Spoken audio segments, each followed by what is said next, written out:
Now. So as always, the show will begin with me telling you that we are now recording, which is a bit awkward, but what are you going to do? Hello, welcome to TGI. My name is Rich Cresswell. I am an audiobook narrator and reluctant podcaster, normally based in I almost said Astoria because we were talking about it earlier. Normally based in Woodside, New York. Thank you. And currently coming to you from the wilds of Connecticut for one of the last weeks we should be in the wilds of Connecticut. Next week, mark your calendars, will be the last week. And as such, we will be having a party. I believe Trina has insisted that people are allowed to wear hats. And also that we're going to do trivia afterwards. And there will be prizes that are likely books by people who have read here on the show. I'm trying to think if there's anything else particularly we want to say. Oh, we want to steer you in the direction of our podcast, which can be found most easily at anchor.fm/TGIcast. It has a bunch of little buttons where you can listen to it on your different podcast app of choice. Apple still has yet to accept our podcast feed. I don't know why. It's not like we're doing anything sinister or obscene. I think there are plenty of sinister and obscene podcasts on there, but please feel free to go check that out. It means a lot. We're trying to kind of get both going. That gives you a little bit more in-depth. It's me casually probing into the relationship between creators and their creation. I'm not sure if I should have used the word probing. Anyway, probably fine. All right. So without any further ado, we have 5 total readers, 4 readings, I believe. We have our first, would you guys describe yourself, you can just nod, as a tag team, a power duo, the Wonder Twins? We can figure something out.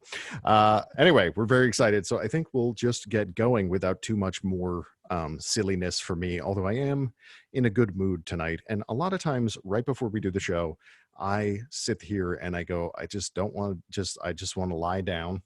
I just want to lie down with seltzer and watch a horror movie I've already seen, because that's how I chill out. But tonight I'm actually feeling really good. I'm excited. So I think this is going to be great.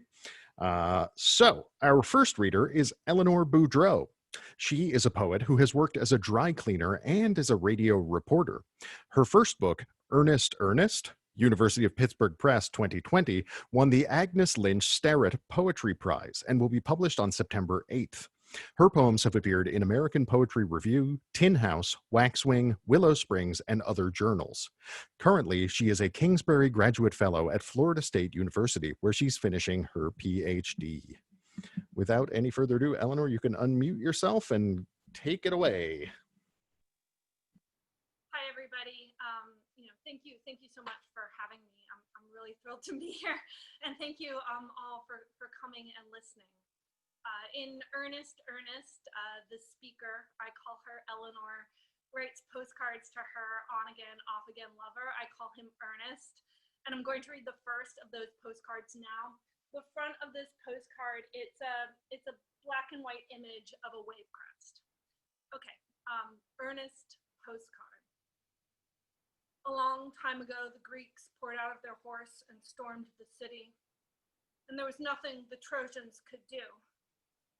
I wanted to have you and be rid of you, dear Earnest. Like a postcard inside an envelope, I wanted it both ways. But I wasn't messing around. All day long, the children walked back and forth across the ice, the one we call Rachel and the one we call Pickle. I walked across the ice as well, and I didn't break it. Rachel held a lead rope and Pickle pulled her sled-like through the driveway. I got snow down my pants, Rachel said. I wasn't messing around. Back inside, Pickle shows me a piece of ice. It is a scared piece of ice, Eleanor, she says. There is a crack the shape of a 6 or a tadpole. I can see through the ice to her palm. There is no delicate way to put this. Pick! What happened to your gloves? What else can I tell you? What else is true? The child I did not have belonged to you. So the next poem I'm going to read is called Scatterplot.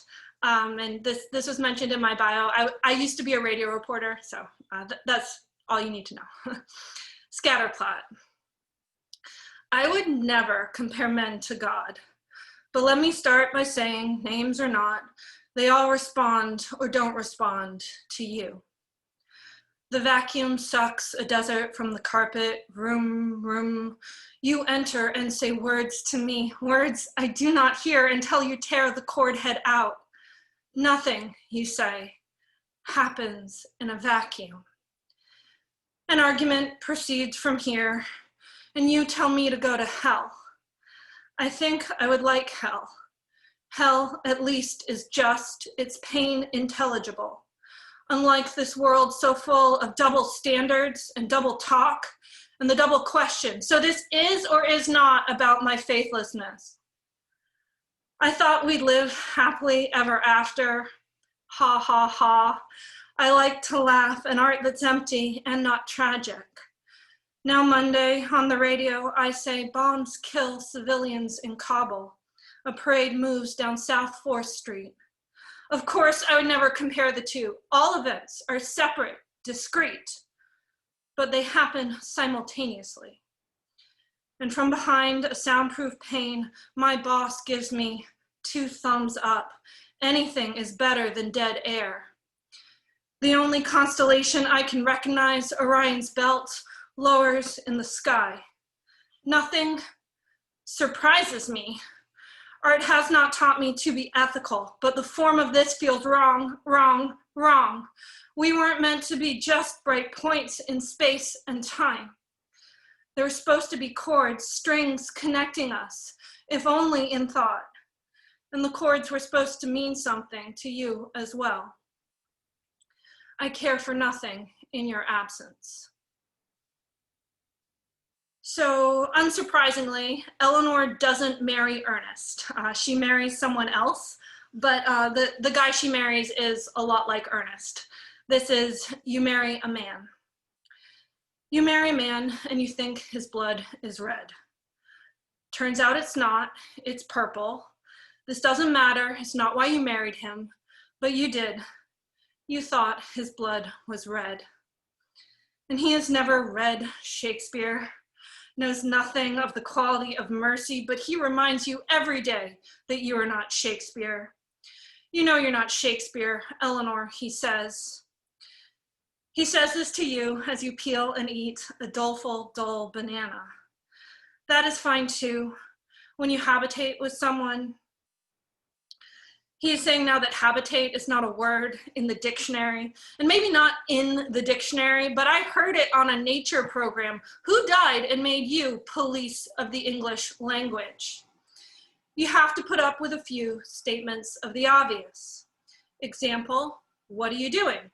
Obvious. What do you think you are doing should be obviously inferable. What are you reading?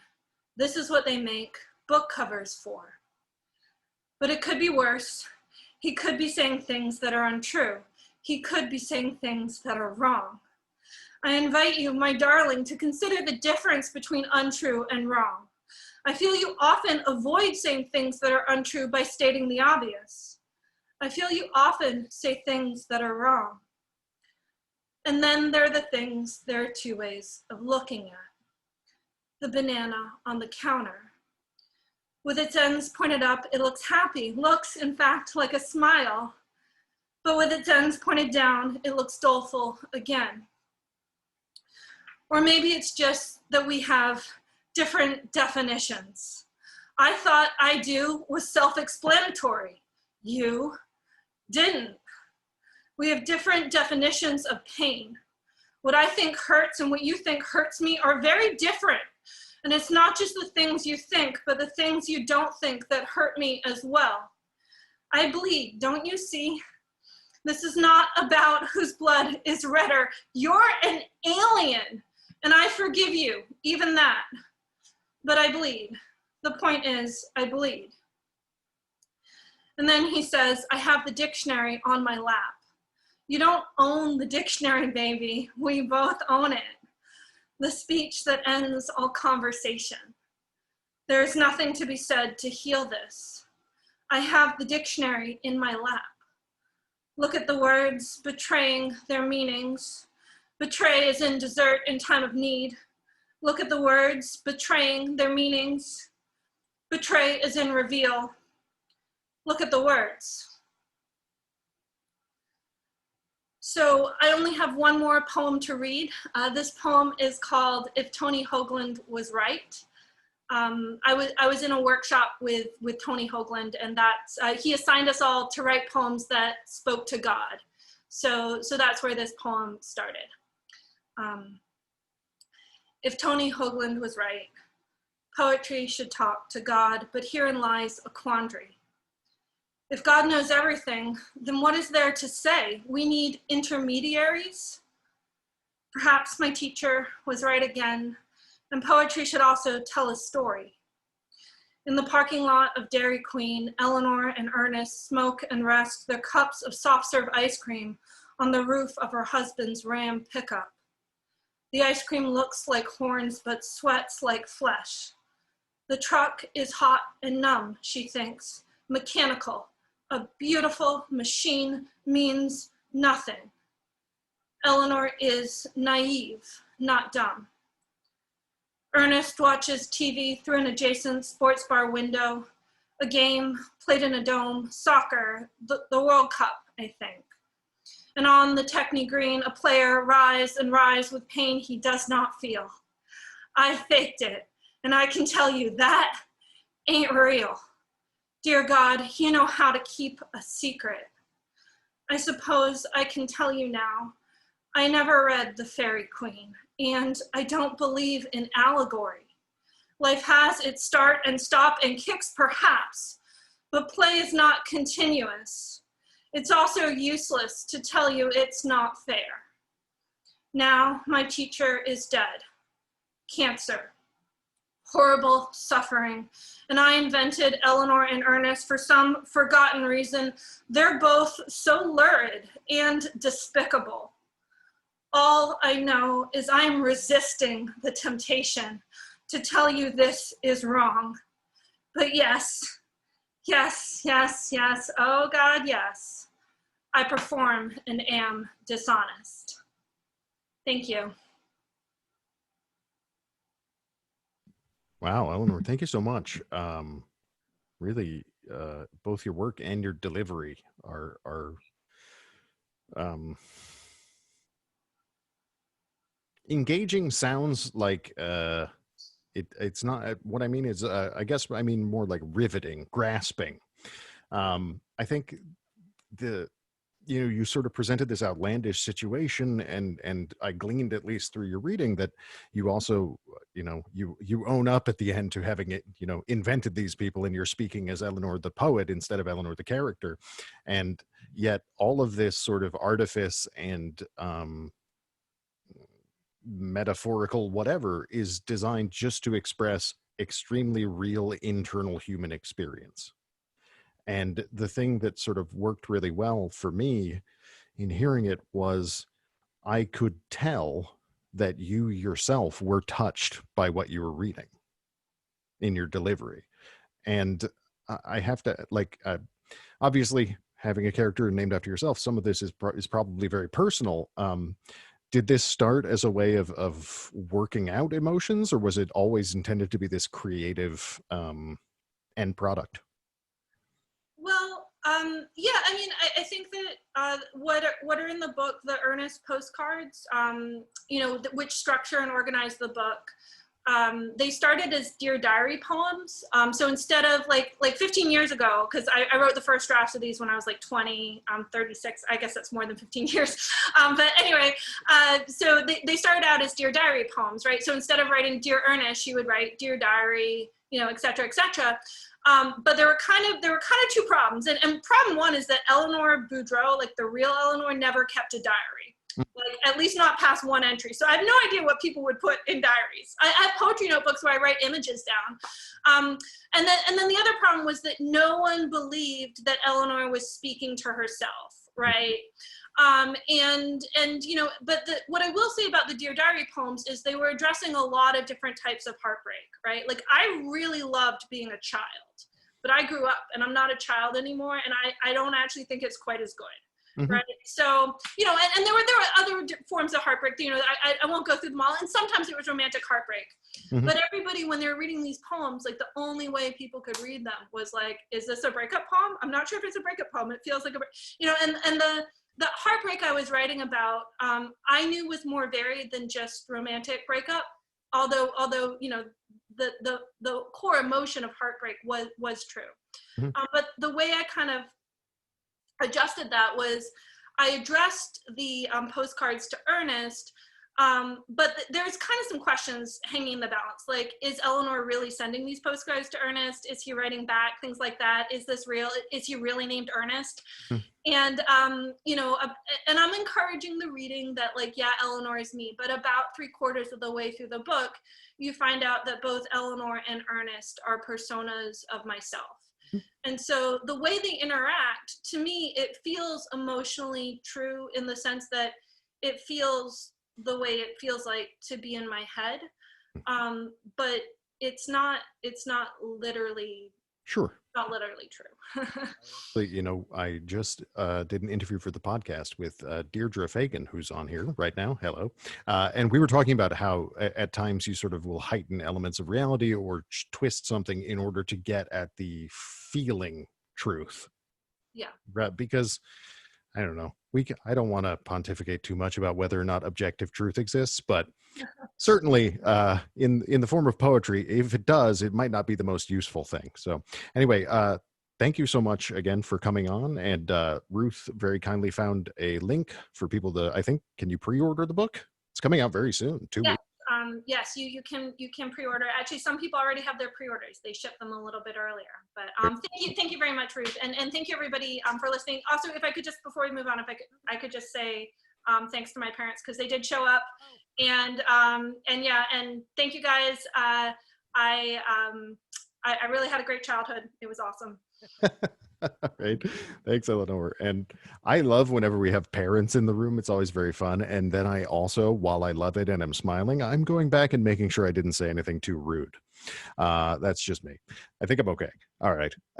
Anyway, up next, we have a pair of writers, which is something we have not yet done. I will let them decide the term they would like to read, but I will read both of their bios right now in, I assume, no particular order. This is the order they're written down for me in. Anne Champion is one of them. She's the author of The Good Girl is Always a Ghost, Black Lawrence Press, 2018, She, Saints, and Holy Profanities, Quarterly West, 2019, Reluctant Mistress, Goldwake Press, 2013, Book of Levitations, Trembling, I might stop reading the presses, no offense. It's just, sorry. Okay. And The Dark Length Home, Noctuary Press, 2017. Her poems appeared in Verse Daily, Prairie Schooner, Salamander, Crab Orchard Review, Epiphany Magazine, The Pinch, The Greensboro Review, New South, and elsewhere. She was a 2009 academic. Oh my gosh. Can you believe I'm supposed to be a professional reader? What's happening tonight? You know what it is? I didn't eat dinner. There you go. All right. She was a 2009 Academy of American Poets Prize recipient, a Barbara Deming Memorial Grant recipient, and a 2015 Best of the Net winner, as well as a Pushcart Prize nominee. She holds degrees in behavioral psychology and creative writing from Western Michigan University and an MFA in poetry from Emerson College. She currently teaches writing and literature in Texas. The other reader is Jenny Sadre-Orafai. That's what I'm going with. She's going to correct me after, it's fine. Is the author of Malak and Paper, Cotton, Leather, and co-author of Book of Levitations. Her poetry has appeared in Cream City Review, Ninth Letter, The Cortland Review, Hotel America, The Pinch, and other journals. Her prose has appeared in Los Angeles Review, The Rumpus, South Loop Review, 14 Hills, The Collagist, and other journals. She is the co-founding editor of Josephine Quarterly, professor of English at Kennesaw State University, and executive director of the Georgia Writers Association. Without further ado, I don't know if you both have decided how you'd like to proceed, but you are welcome to unmute. I'm going to mute myself and take it away. All right. Thank you so much, everybody. And thank you, Eleanor. I thought you were a wonderful performer, and I don't want to follow it. And I'm a little intimidated that parents are in the room because I don't know if our book is parental appropriate. I don't think my parents have read it, thankfully. But this is our book of Levitations. Jenny and I met at the Coleraine Poetry Conference and became fast friends. We both have a love of anything magical, and we just decided we would write a book of poems that were spells, and that we would work in conversation with each other. So what we did is that we both went home and opened up a Google Doc, and she would write a poem, and then I would read it, and then I would write a poem in response to it, and then she would write a poem. And we did it every day, and sometimes several poems a day, because Jenny is competitive and and she writes a lot, and so am I. So I'd be like, well, she wrote too. So we pulled this together. This is our book, and so I'm going to read 4 poems, and I think Jenny has chosen some as well. So I'll start with predictions. Like boys, you too were born with power. You just didn't know how to steal. Asking politely, your fingertips under your friend's body, chanting, light as a feather, stiff as a board. Waiting for her to hover, searching the night for hidden constellations. Once you dreamed the moon turned red and split like a peach to nurture you. Once you asked a Ouija board who would marry you, and it said, yes. You visited an old woman with tea leaves who envisioned a black hole in your spirit. Your psychic pressed tarot cards to the table and said that all your men would be lions or tigers. You took aura photos and finally saw yourself as a prism of light, refracted. You need no meteorologist. Your head throbs whenever there's a storm. My next one is called Spell for Corsets and Underwire. And this is what we kind of did, is that we would just choose random things to write spells for. And so the book is just all kinds of things that we were inspired by. So this is Corsets and Underwire. You'll always overfill what's made to hold you. Women have edges both sharp and pliant, curving for cupped hands, swelling for children, shrinking for love. Pull the laces as tight as you can. Force every exhale out of you for good. If you believe thin lengths of metal cushioned by flimsy lace will be the only things to shape you, then they will.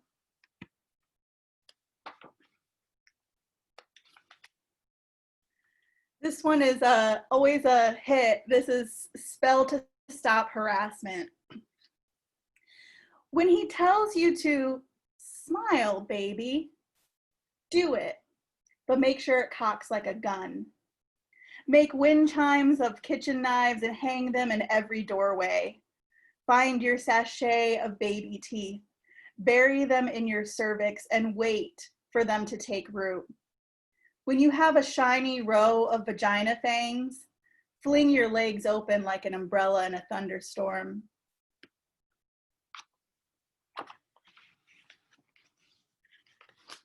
And the last one is called Body Spell.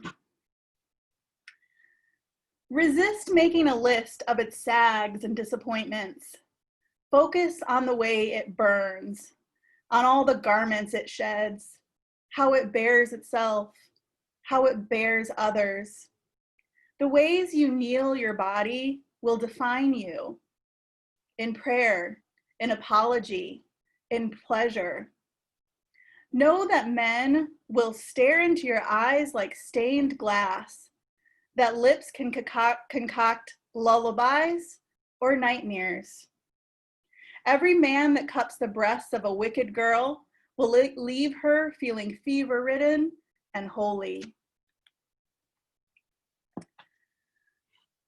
And that's it. Thank you. I'll turn it over to my partner, my coven member, Jenny. Thank you. Thank you all for having Anna and I here. Okay, here we go. Spell set in the valley. Girls try to save you in their backyard.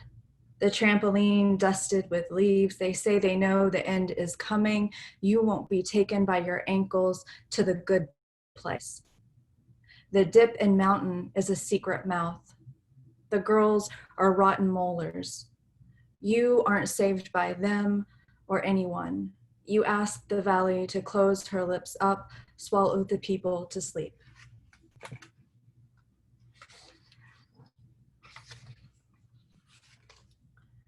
Roadkill resuscitation. This is only for animals who haven't been scraped up by taxidermists. Armadillo armor shines in every Texas sun. We risk leprosy, we cradle them, so many curled babies. The first question when they wake up, was it deliberate? We have to answer yes. They need to be taught to keep out. They roll into themselves when we say it. They straighten out when they're done being dead.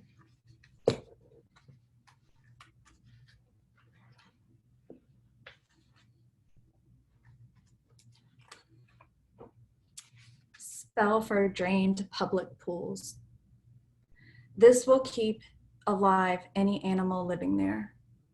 What a reverse of fortune or happy or summer. This will fill it up. Lit sequins again at night swimming, the only way for it to ripple. This won't bring living people back. They've given up, deflated their floats, garbaged their suits. This won't displace the drowned, the dead attached. It's not wrong to do. The water is a cover they reach for and they reach for. Orphan spell. We come from motherless mothers, fatherless mothers, held breaths underwater, waiting for parents to levitate back. We can't tell them we know how to say abandoned. It's a word, it's not a word around them. We coo at their knees. We say we will never leave. We will never grow adult teeth.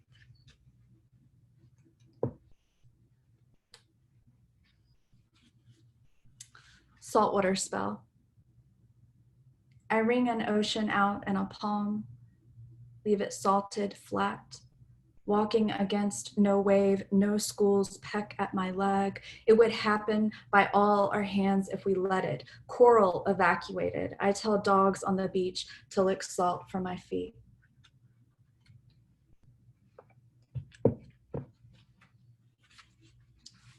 Fog inhalation. Fog is real, but so are gone spirits, stuck in incisors when you levitate off a trampoline with no audience. In the valley, everyone's extinct. One yawn and a sip of steam escapes. Girls who made you feel bad, teachers who mispronounced you, boys who touched you when you said stop. Take the chin of the valley, open its mouth. Back goes everyone in single file. Fog can be dangerous, but not any more dangerous than those who've died because they weren't good, because they watched rivers drain and didn't say no.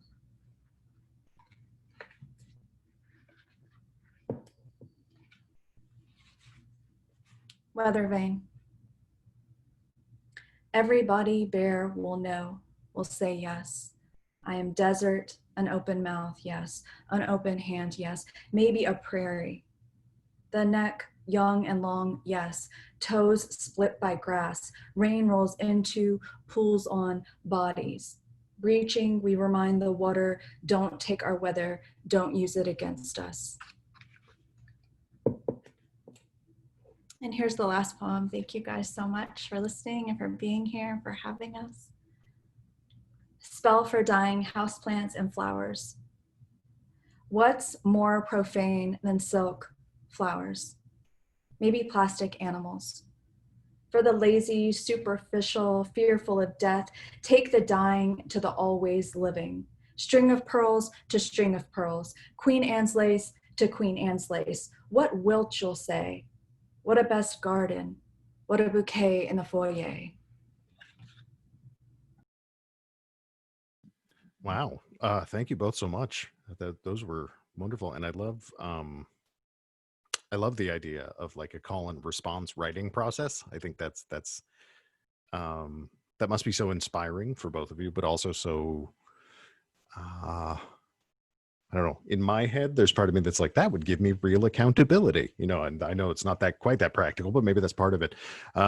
Also, I just wanted to say, you know, the fascination or engagement with magic is something that, you know, seems to have made a fairly sizable comeback in the, I don't know, past 10 years, maybe. I mean, I myself, you know, I have been very curious about lots of things, and I can't help but wonder, you know, something that magic and poetry both have in common is there's a mystery to things. In our world right now, people are not interested in mystery. They want yes or no. Even, you know, previously mysterious things like faith in beings beyond us is now yes or no. There is no mystery anymore in faith. But in contemplation, in poetry, in imagination, you both have like drawn this really strong sense, for me at least, of mystery that is really refreshing and really interesting. Oh, and Joanna just made the very good point. People also crave it and can't figure out what's missing from their life and their heart. And that's exactly it. People are walking around going, I have a plasma screen TV. I go to church on Sundays. I do this, I do that, I do that. And I'm still not feeling great. And this kind of activity, beyond the fact that, you know, words can be used to generate ideas, feelings, realities, you two got to connect in a really unique way through making this. And I think that in itself is like one of the coolest things I've heard about. I don't really have a question, but if you'd like to say anything in response, feel free. I really appreciated you both sharing that. I shared the link to the book in the chat. I think everyone should go check it out. This is fantastic. So any response to my ramblings? Yeah, I mean, I just love what you were saying about kind of the not knowing. I'm reading a book, I think it's called A God in the House right now, and it's about faith in poetry, because faith has been something that has kind of been a theme, and I'm not religious, but faith has always been something that's been a theme in my poems. And in the essay that I read last night by Jericho Brown, I pulled up the quote here because I love it and I put it in my phone, but it said, "The joy of writing poems is not knowing the point, following the sounds of words wherever they may take me. I weep my way through making most of my poems and hardly feel that I had any control or power over the content that emerges from them. I do my best writing when I'm most vulnerable to the writing, and I allow for the construction of images and lines that in the midst of composing frighten me. I'll go a step further and say that poems ask us not to understand in the same way that we often find ourselves not fully comprehending of the possibility of a God in this world." And I think that you could replace that the possibility of God with magic, or the possibility of magic, or just like the not knowing, or just feeling like you're smaller and there's something bigger, or that like you're like, for Jenny and I, our poems were spells, but poetry has always kind of felt like prayer or an incantation to me. Even like, I love Plath, so when I was growing up and reading her, she always sounded like a witch. That was, you know, daddy, you bastard, I'm through. Right. So I really love that, and I do feel like sitting down to poems I usually don't know, and working with Jenny, it was, I mean, you said like that would make me accountable. That was like 100% true. We wrote this book in a couple of months. It was only because I had another person making me do it. But definitely, I think that the magic in the poems, and the conversation in those poems, and like the not knowing when I sit down at a page and I'm like, okay, we're gonna do spell 4 corsets, you know, now what is that gonna say? Poetry has always felt kind of magical like that to me, and so I really enjoyed kind of working in this imaginary world that we created. Yeah, that makes a ton of sense to me. I think it's wonderful, and yeah, I need to find out more myself. So I'll be ordering the book. And thank you both so much for coming on. And I apologize if the introduction was a bit odd. I've just never introduced a team of writers before. It's really interesting. So that's like a cool first too. We've had several firsts here. We've had a couple of visual artists as well. That's always interesting. But I love anything that kind of shakes it up. Not that the format is there's nothing wrong with it because everybody has something different to say, but it's fun when I don't know what's going to happen. Once again, back to mystery, right? All right. Moving forward, our next reader is, and this is, I had been in the habit of double checking pronunciations, but I think I lived in Queens long enough. I might be able to do this one. We'll see. Joanna Eleftheriou, hey, is an author of the essay collection This Way Back, out from West Virginia University Press in a few weeks. She's a fellow at the Virginia Center for the Creative Arts. Joanna's essays, poems, and translations appear regularly in journals, including, wow, okay, I need a phonetic pronunciation for that journal, Chautauqua, Arts and Letters, and the Crab Orchard Review. She contributes to Assay, a journal of nonfiction studies. Joanna teaches at Christopher Newport University in Virginia and the writing workshops in Greece. Joanna, you can unmute and take it away. Thank you so much to everyone for inviting me. Thank you, Eleanor and Jenny and Anne. Those were incredible readings. It's always such a joy to listen. I feel so privileged to kind of get out of isolation through you. And I'm going to read the first 4 pages of my book. And I hope that since it's the beginning of the book, it doesn't need any explanation. The title of the book is This Way Back, and the chapter title is The Rope of Desires.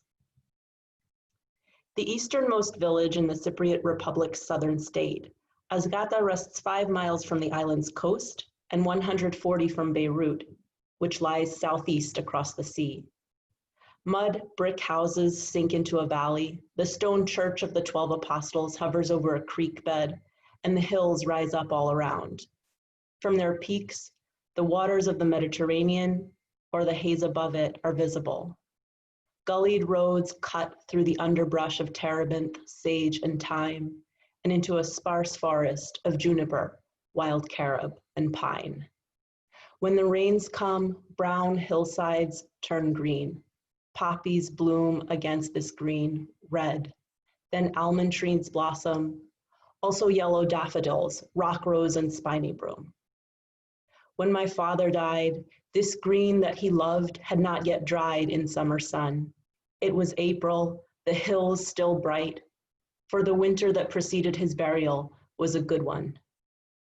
Rains filled the dams so that after many dry years they spilled over, and long empty riverbeds bore water. After a lifetime moving back and forth between his birthplace and America, Joanna Eleftheriou made his way back, and with 11 months to live, arranged a garden, planted gardenias and roses around a new home, and set near the front door a trellis for the jasmine that would welcome summer visitors with its sweetness, and at night bid them goodbye. It is uncommon to praise a burial, its just rightness. But I cannot ignore the comfort of my father's place in Azgata's graveyard. He loved people, but not all of them. He was particular in his choice of company and took measures to secure substantial space between himself and his neighbors. He chose houses precisely for the empty space, the nothing at the borders of the property. Queens, 1974, an enormous backyard.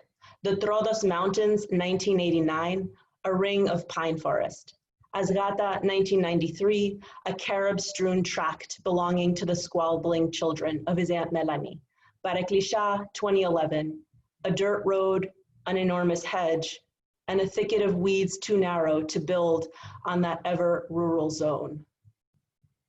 From that last, well-fortified house, before he left it for the last time, my father looked for 11 months over his thicket at the city and the sea. Burial plots are given without charge to people from Azgata, no matter how long ago they left the village, and the next grave is dug as it is needed. So the snaking rows tell a chronology of loss. My father's place in this chronology gave him neighbors he'd liked when they were alive, so I imagine him comfortable spending an afterlife in proximity to them. His place gives him Also, a view of the one-room schoolhouse that had left him memories so fond, he had an architect designer as got the house so that the living room's bay window framed the school's pale blue shutters and roof of red clay. And so, when I saw him lowered into a corner plot with a tall cypress on the right, a quiet kinswoman on the left, my grief softened with a sense that he might be glad his years of illness had now ended. My father's death summoned me back to Cyprus in the last week of April, too late for me to return to school in Missouri, but early enough to cut my semester short. The timing added an extra week to my time on the island where he had wanted me to stay. As the funeral bells tolled and the priest said, "Give rest to the soul of your servant Andreas in a place of light, a place of green grass, a place of rest where there is no sorrow," the sun flooded the cemetery with light. The men were comfortable in their suits, not sweat-drenched like Cyprus in late May, yet I was warm enough in a short-sleeved dress. It was the balm of warm sunshine and cool wind that my father had once assured us Cypriots enjoyed every day, the perfect temperature for a funeral. My brother and his oldest friends bore the coffin. I walked behind them with my mother and sister to my right, and a few yards to my left walked my old friends who had visited me there, in that very place, when I lived with my parents in the village. Standing in the same church, the same pews where my mother, brother, and I had stood week in and week out for a decade of our lives, walking along the roads of our everyday lives, listening to the same chanters and the same priest, surrounded by neighbors wearing the same clothes they always wore, by people who belonged in Azgata, where Andreas was born at home, death folded itself into life. The ground he entered was the ground from which he had pulled root vegetables, into which he dug irrigation ditches, and on which he played soccer every Christmas with the bladder of a slaughtered pig. And when the priest scattered onto that body wheat, the wheat too had risen out of the ground. The oil poured onto my father had been pressed from olives grown in that place. The plate thrown into the grave to shatter onto the coffin below, like the wheat scattered into the wind, would become part of that earth again. Into the ground of our everyday lives, my father's friends and son and students dug their shovels, and out of it they heaved the dirt of the place onto the box that bore his body. After that, Dino and Kathy returned to their American lives, but I stayed behind in our father's island because mine could wait until the fall semester. My fellow English instructors in the States asked for my Cypriot address and sent sympathy cards to my parents' house. I spent the summer there, in their house, alone with my mother, reading. My mother read theological books in English and reread the gospel in the original Greek. I read theoretical books on mourning, Harrison, Butler, Derrida, and I pulled my father's journals from a drawer and typed their contents up, driven, I guess, by a need for work. And this typing too was the work of mourning. I did the typing during hours when my mother was away, not because I thought she would forbid it, but because I could not speak about my desire. For every act of grief that wasn't a part of a ritual, I had only silence. There was language for what were the customary duties of the bereaved. For my desire to read and type up my father's language, I had none. Thank you. Wow, Joanna, thank you so much. I think the thing that struck me first is there's two things. One was the vivid details you chose about Cyprus and about, you know, the day itself to sort of transport us there. And then the second was you sort of drew this, the title's perfect because you sort of drew a parallel arc for yourself and your father. I think in that he, you know, left Cyprus early in his life, circled around and ended up coming back there, and you got the chance to come back there as well. Yeah, back, you know, obviously you're completely different when you know, it's the whole you can't go home again thing, as sort of trite as that sounds. It's really true. And I think especially thinking about how places that you knew so intimately seem completely different when something major has happened in your life, especially like the death of a loved one, is so difficult to articulate. And I think the thing that immediately struck me was you talked about sitting down to write it as some of the work of mourning. I think that's something, I have talked my head off about personally, because that's, how I have dealt with some grief in my life as well, as sort of writing through it and figuring out what's going on. And it changes constantly. But I think especially having a physical, well, I guess I should just ask as a question, do you think that having that physical change of location and having this house that your father had the chance to make exactly as he wanted it, that must give you a very different sense of his presence still, is what I would say. I don't know if you want to speak to that. I'm sorry. Actually, well, I felt bad because we had to sell the house. My mom actually was born in Brooklyn and lived in Queens. My mom didn't want to live in Cyprus anymore, and all the kids are in the US, so we had to sell it. And actually, I experienced more grief when we sold the house than when we buried him. And I honestly feel privileged, and I'm glad that you liked the line like that. I praised the funeral. I was like, this is good, because if anything, I felt myself resentful for all the pain in my life I've gone through without some of these rituals and without the support. For example, while he was ill, my dad had congestive heart failure at some point, and he had heart disease for 18 years. So it was a long period that was really stressful and hard for us.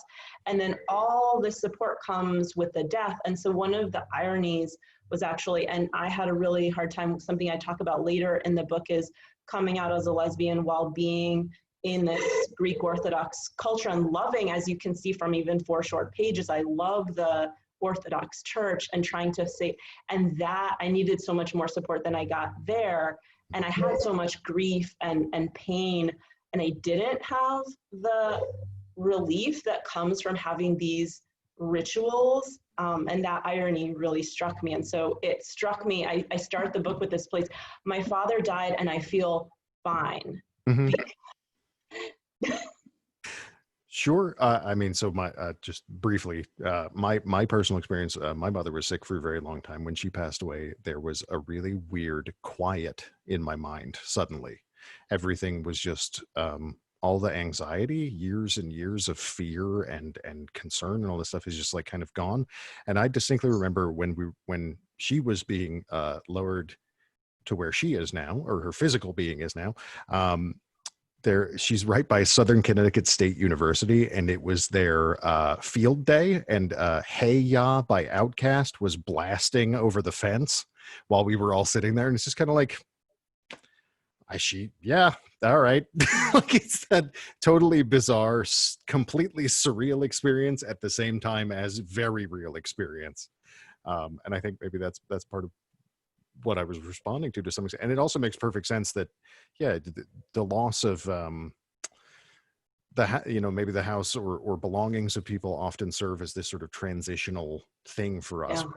Hold on to part of them, and when that goes, that's the much harder part. So, and the issue with the Greek Orthodox Church, we could probably talk for an hour about, but I would say first, everybody go buy this book, which is out in beginning of October.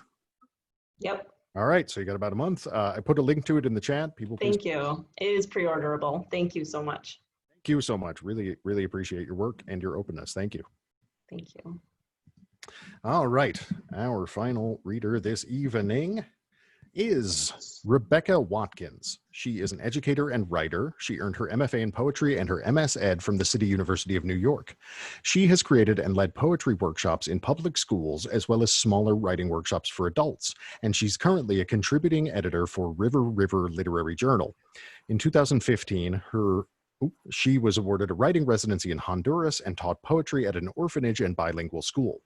Rebecca has been published in New Feathers Anthology, Roanoke Review, The Promethean, The Red Mesa Review, Poetry and Performance, and Derbo, and the SN Review, among other literary journals. Besides her background in education and writing, she has also lived and worked on the Navajo Reservation in New Mexico, became a certified yoga instructor at an ashram in the mountains of Colorado, and worked on organic farms in Ohio and Georgia. Rebecca's first full-length poetry book, Sometimes in These Places, was published by Unsolicited Press in September 2017. She has forthcoming work in Sin Fronteras, Writers Without Borders, this spring. She's currently working on personal essays and her memoir. Trina has very kindly just posted her website in the chat, and Rebecca, take it away. Okay, thank you so much. Hello, everybody. Thanks, Trina. Thanks, Ridge. And thanks to Juan Mobley for connecting me with this wonderful event. I am so inspired. So this first poem is from my book, Sometimes in These Places, and it is available still on the Amazon. And you can also go to my website and find it there. This is about when I first arrived, like the first month of living on the reservation. And the desert in itself is a very mysterious place, but the reservation even more so. And there were all these layers of spirituality and religion. I also left everything behind, and so moved to New Mexico, and it addresses that as well. Along former Route 666. In church, I watch as sand falls from the Navajo man's boots next to me.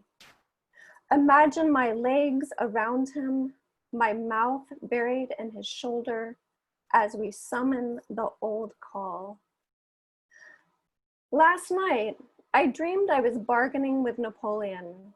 I did not want to fight, only wanted the photographs of this dead love he had stolen from me as I slept.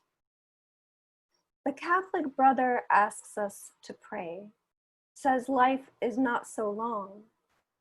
He does not know that I have heard the gestures of ravens' wings. I held the sky in my mouth, thirsty, aching. I waited behind the church gate for El Milagro to come to me. I drive south on the desert road, surrounded by the eyes of the reservation. One eye sees the story of a man and his son riding bareback on a brown and white speckled horse. A foal follows behind them. The other eye, a trailer with tires on the roof, while a girl and a boy circle outside like bees, their black hair flying. Then for miles, there's nothing to see. The earth is open, its dry bones exposed, the soft luxury of skin gone. I rescue 2 hitchhikers from a sandstorm. Young white boys wearing white shirts, black ties, black pants, sweating, ministering. They ask why I am in the desert. Do I belong to a church? I reply, why try to convert me when no one can hear you? Their glistening faces are like pieces of fruit, ripe and unscathed. I want to lift up my shirt and show them the landscape of grief I carry with me.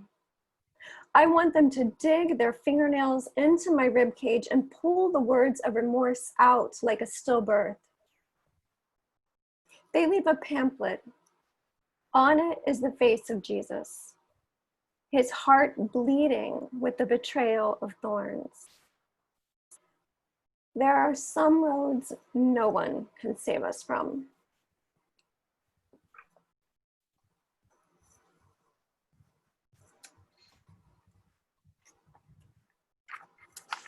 And the second poem is from that same place, but just a later time.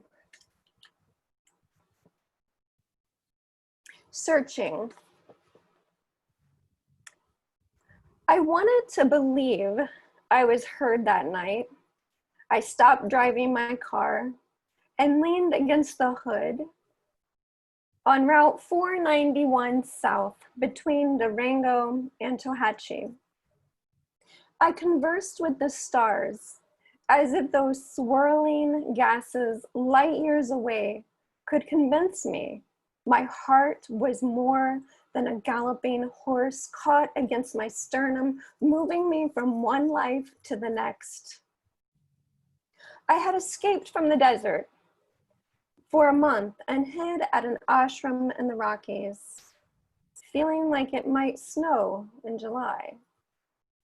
There, a guru pressed her thumb into my chest, telling me to live from my center, keep my intentions pure.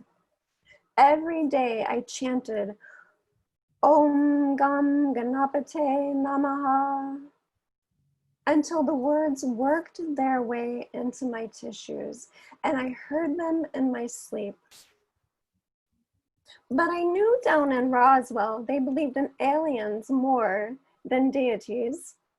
The military swallowed secrets with their morning coffee. And in the labs in Los Alamos, the scientists blessed their bombs like babies. As I drove back, I knew nothing more than when I came. The moisture of the mountains clung to my skin for one more day. Then the desert sun roared against my forehead, drying me out, pressing me to the earth as if trying to break my body and reach inside.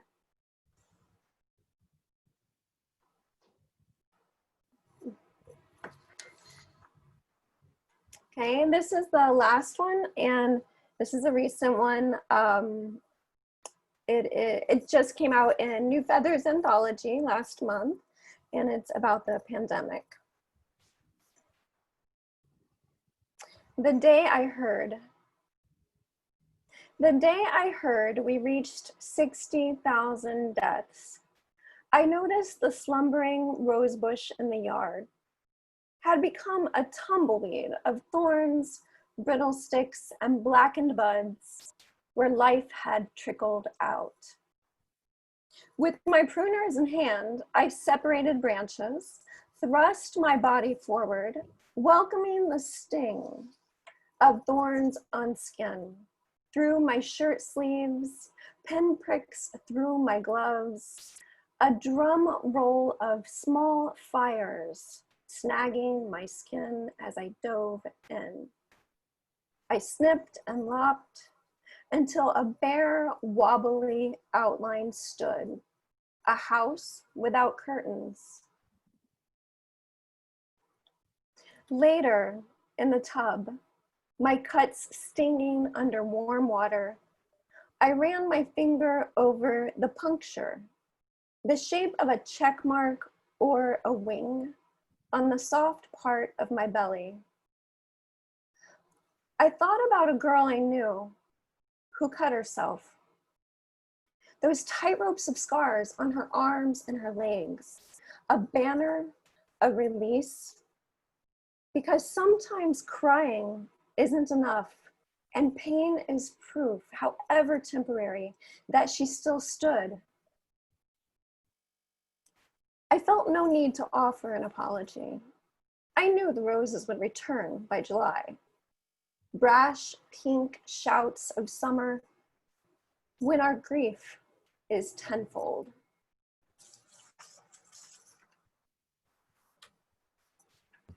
Thank you, Rebecca.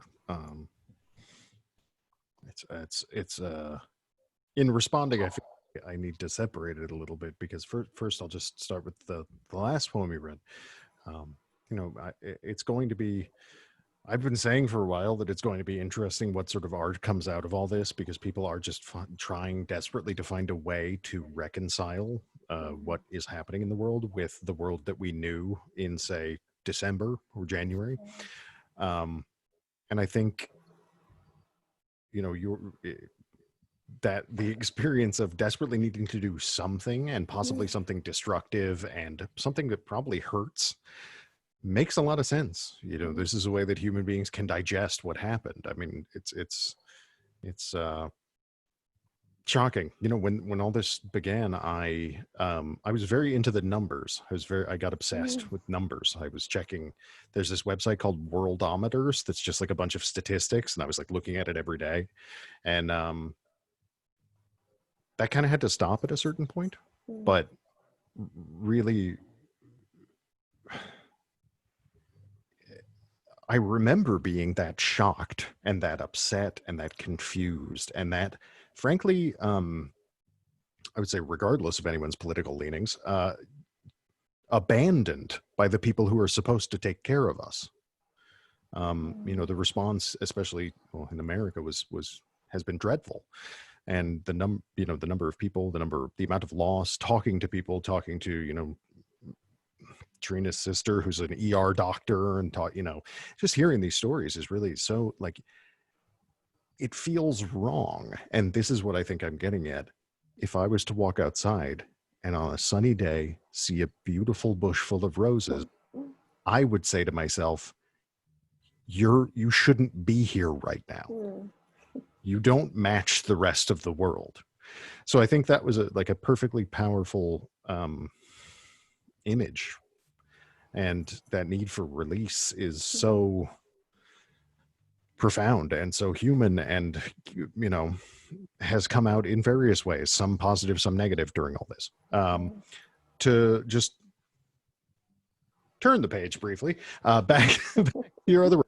I loved the imagery, of the desert and these conflicting, especially when the conflicting sort of like sensuality, at times eroticism versus, proselytizing Christians and spirituality. It's like very unique tension. And I think that is some of like the mystery that a desert holds, because it's this incredibly beautiful place that's also a place of complete death if you don't do things right, and is this thing that can change your mind, can change your insides, and also is terrifying.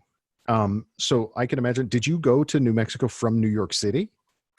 No, I'm from the Midwest. So I moved from Ohio to New Mexico. I moved from New Mexico to New York, and that was a little too much, but yeah. I mean, Ohio to New Mexico, we went to Arizona last year, and, New York City or not, coming from other parts of the country, that we're just not used to that much space. Ooh, yeah. And I can imagine, especially transitioning to being sort of, it sounds like, immersed in another culture as well. Yes. Yeah. And so then you went from there to the ashram, another culture. Yeah. I mean, all these things are synthesizing. I mean, I think this is such, I guess it sounds like such fertile ground for like thoughtfulness, growth, self-discovery, discovery of others. I think that's what I heard the most of in your work. But also the sense that, yes, I've done all these things. Yes, I've discovered all these things. I'm still me, though. And I think that is another experience that's really difficult to capture, is the sort of, I've folded all this new information in, but then you come down from the mountains expecting yourself to be changed, and you're sort of like, well, not quite. So I guess I really don't have a question. I'm a little pontificating this evening. I apologize, but so you have a book that is out now. You just had something in, was it New Feathers? New Feathers Anthology. Okay, so people can check out your website, rawatkins.com. Please do so. Thank you so much, Rebecca, for coming and sharing. Really appreciate it. Oh, you're welcome. And the website is rawatkinswriter.com. I apologize. I think I gave you the wrong one because I just updated and made a new one. Okay, I just typed it. Okay, thank you. But all right, thank you very much, Rebecca, and everybody. Thank you so much for coming. All of our readers, just everyone. I'm so grateful. I feel incredibly privileged because I get to then give my like lengthy intellectual opinion about things. I can push my glasses up on my nose, all of that. But I feel incredibly privileged to be able to be here and be present with all of your work. It means so much to me. And we've been doing this consistently since the beginning of April, end of March. So we've been here for months. We will be here next week if you guys would like to come. We have writers booked up until October, I believe. And then by the end of October, we may need to have the Witchy Poet duo back for a Halloween show. We'll see. But for now, thank you all so much for coming. You can check us out on Twitter at TGIcast. You can find our podcast at anchor.fm/TGIcast. And I'm going to stop recording, and then we will enter the